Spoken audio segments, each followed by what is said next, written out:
Hello? Hello po? Sino nanay mo, ha? Sino to? Regine Cese po. Ano na? Pangalan lang, hindi na kasama apelyido. Regine po. Ah, Regine, lakasan mo yung ano? Po? Lakasan mo yung boses mo. Regine po. Lakasan mo, Regine po. Hi. Hi po. Ate, lakasan mo. Hello po. Naka-loudspeaker ka ba? Naka-earphone? Naka-telephone po. Alam mo washing machine. Hindi. Anong telepono ang gamit mo, Iha? Si LDT po. Ah, tatak yan eh. Ay, taga lang. Linya. Telepad po pala. Ate, bakit ganyan? Parang malabo. Hindi ko po alam. Ano ba? May ano po, may electric fan po. Sorry. Ay, sosyal. Ang telepono nakadugtong sa electric fan. Gusto ko yung mga ganyan.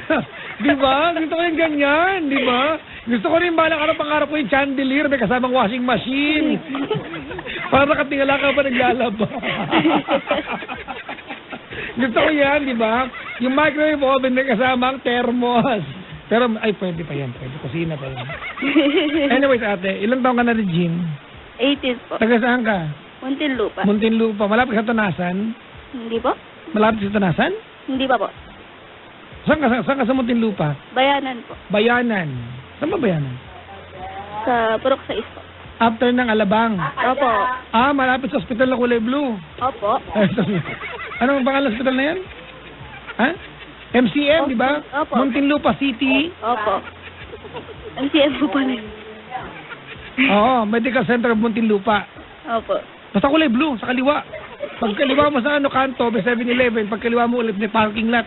Ba't ko pa alam itong mga to? Ano ba yun? Oo nga po. Oo nga po. Doon po yun. Basta ganun. Opo. Ah, talaga. Oh. Anong ginagawa sa buhay ni Regine? Wala po. Dito lang po sa bahay. Hindi ka lumalabas kahit sa bandang Alabang area lang. Ay, hindi po. Bakit? Wala lang po. Ano ba? Bakit? Inuutusan lang po. Hindi ka nag-aaral. Nag-aaral po kaso po, huminto po ako. Ah, pag ganyan natin, social mo ang sagot. Po? Pag ganyan, ang sagot dapat. Anong ginagawa? IS. Taga-IS po ako. Po?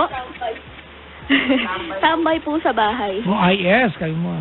I'm going to school. Ano yung school? IS. Wow.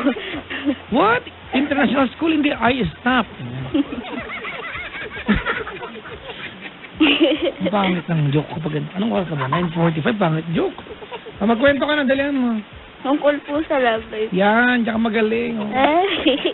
Sige na, magkwento ka na.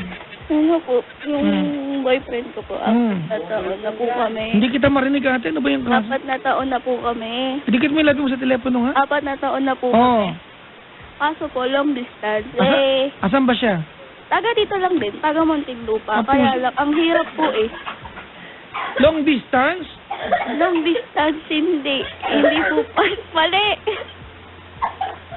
Hindi po kasi hindi ako nagpakita ng 3 taon. Tapos ano po kami, nagkita po kami nitong this year lang. Tapos Bakit hindi ka nagpakita ng 3 years? Eh kasi po, parang naiilang pa po ko. 3 years? Nakanta ko ang ilang naman 3 years. Nagjawa ka pa, hindi mo sumagot. Hindi pa po kasi ako seryoso nun. Parang kasi pong gago. Parang pong isip bata, gano'n. Uy, dahan-dahan na pagsalita. Eh, ang hirap po eh. Ang hirap po kasi Sige, anong problema ngayon? niloko po ako ng ilang beses. Kahit naman sino, lokohin ka. 3 years ka, dinipakil, saraulo ka pala. Mukha bang, I'm not saying tamang lolokohin ka, ate ha, hindi ng punto. Ang punto ko dito, mukha bang sa paningin niya seryoso ka rin sa pakikipagrelasyon? Opo. 3 years ka din nakapagkita eh, bungol ka pala eh. Hindi po, tapos itong pong this year na to, niloko niya po ulit ako. Ay, makihiwalay na kayo, hindi ka naman seryoso sa kanya. Hindi po, niloko niya po ulit ako. Kaya nga, makipaghiwalay ka na, hindi ka naman seryoso dyan. Hindi po, okay na po. Ay, seryoso na po. Ate, hindi dahil okay ka na, okay na rin siya. Makipaghiwalay ka, lokohan niya ang relasyon na yan. 4 years, 3 years na nagpakita. Taga Muntinlupa pa kayo parehas pa kayo, tanga pa rin. Opo, joke lang. Kinig yung kapatid ko eh. Sige na, salamat sa pagtawag. Huwag hiwalay na kayo, okay?